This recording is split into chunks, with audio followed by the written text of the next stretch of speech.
नमस्कार देवियों, सज्जनों, सर्वप्रिय छात्रों, आप सबका हार्दिक स्वागत है शिक्षा पॉइंट पर। स्वतंत्रता दिवस 15 अगस्त 2021 की सबको हार्दिक शुभकामनाएं। ये स्वतंत्रता जो हमें मिली है, इसके पीछे हजारों लोगों की शहादत है। कितने ही लोग शहीद हुए, शहीद किए गए। कुछ अंग्रेजों ने किए और कुछ अपने ही देश में बैठे हुए गद्दारों ने किए। जो भी हो, शहीद हुए तो हुए, देश को आजादी मिली और आज हम आजाद आबो हवा में सांस ले रहे हैं। ये अपने वीर लोगों की बदौलत है। उन सबको हार्दिक नमन, वंदन। उनकी वंदना जितनी की जाए वही कम है। वे हमारे लिए ईश्वर तुल्य हैं, जिन्होंने हमें आजादी दी, जिनके कारण हमें आजादी मिली। और आजादी के दीवानों को, परवानों को याद करते हैं हम इस राष्ट्रीय पर्व पर। इस मौके पर संपूर्ण देश में जश्न का माहौल होता है। लाल किले की प्राचीर पर मुख्य कार्यक्रम का आयोजन होता है। प्रधानमंत्री भाषण देते हैं, राष्ट्र के नाम संबोधन करते हैं और उसकी पूर्व संध्या पर महामहिम राष्ट्रपति देश को संबोधित करते हैं। ये परंपरा है। 22 जुलाई 1947 ईस्वी को हमारे देश का राष्ट्रीय ध्वज तिरंगा, उसको अपनाया गया। तिरंगे का निर्माण आंध्र प्रदेश के स्वतंत्रता सेनानी पिंगली वेंकैया ने किया था। तिरंगे के नाम के पीछे भी एक कारण है। 3 रंगों के कारण। सबसे ऊपर में केसरिया, जो त्याग तपस्या का प्रतीक है।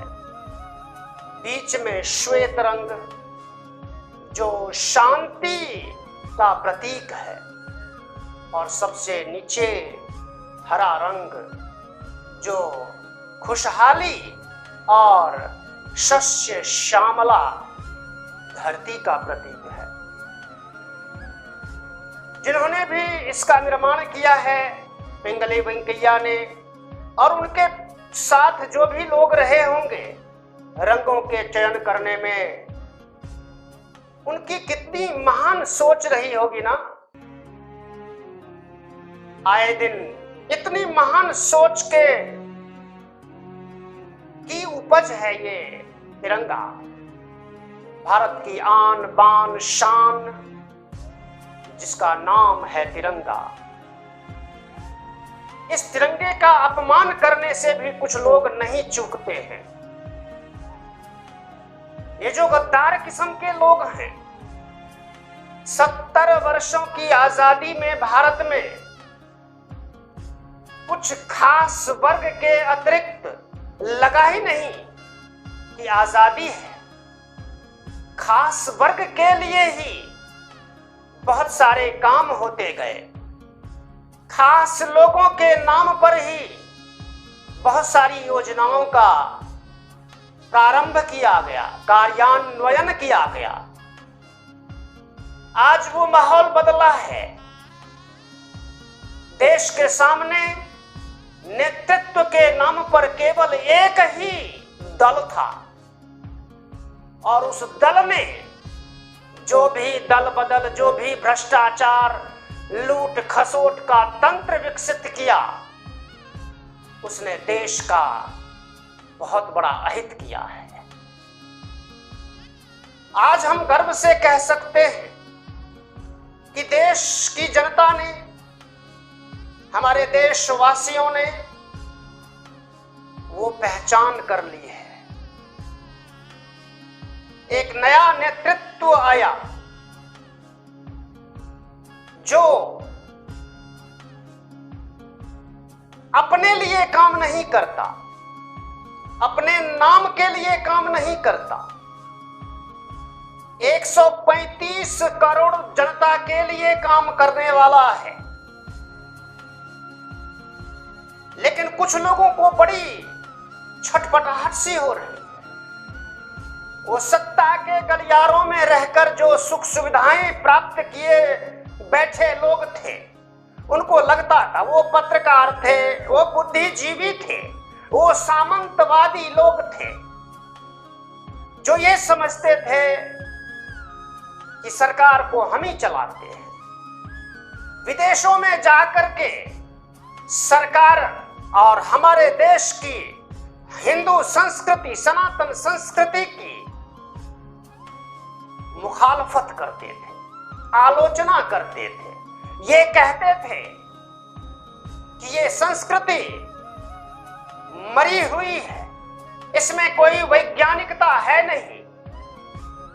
यही छवि परोसते थे जाकर के। पिछले कुछ वर्षों से ये छवि बदली है और लोगों को, जो ये सो कॉल्ड पत्रकार हैं, बुद्धिजीवी हैं, जिनकी सुख सुविधाएं छिन गई हैं, उनमें बड़ी छटपटाहट है। इसीलिए वो चुनी हुई सरकार से नफरत करते हैं, उसकी आलोचना नहीं करते, विरोध नहीं करते, गालियां देते हैं। शर्मसार होना चाहिए ऐसे लोगों को जो आजादी का महत्व नहीं समझते, केवल अपनी सुख सुविधाओं को जुटाना और मलाईदार चीजें खाना ही स्वतंत्रता का अर्थ समझते रहे। ये नहीं समझा कि इस देश में करोड़ों गरीब लोग हैं, मजलूम लोग हैं, सुविधाओं से वंचित लोग हैं, बिजली, पानी, सड़क आदि सारी सुविधाओं से वंचित लोग हैं, उपेक्षित लोग हैं, हाशिए पर डाल दिए गए लोग हैं। उनकी परवाह कभी नहीं। अगर की होती तो 70 वर्षों की आजादी में भारत में कोई गरीब नहीं होता। क्यों नहीं होता गरीब? इसके अपने कारण हैं।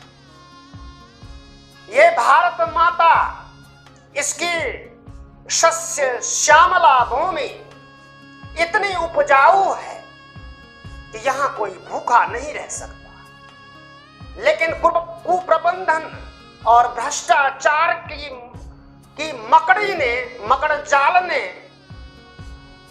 देश को ऐसा जकड़ा कि ये आज भी उससे निकलने की छटपटाहट में है, निकलने की कोशिश कर रहा है। सभी को, देश के सभी वर्गों को, युवाओं को, सबको ये समझना होगा कि आजादी का अर्थ है अंतिम पंक्ति में खड़े हुए व्यक्ति की स्वतंत्रता, उसकी खुशहाली, जो गरीब है, उपेक्षित है। इस चीज को समझ करके आगे का कार्यक्रम तय करना होगा। एक बार फिर से इस पर्व की हार्दिक शुभकामनाएं। नमस्कार। जय हिंद, जय भारत, जय भारत।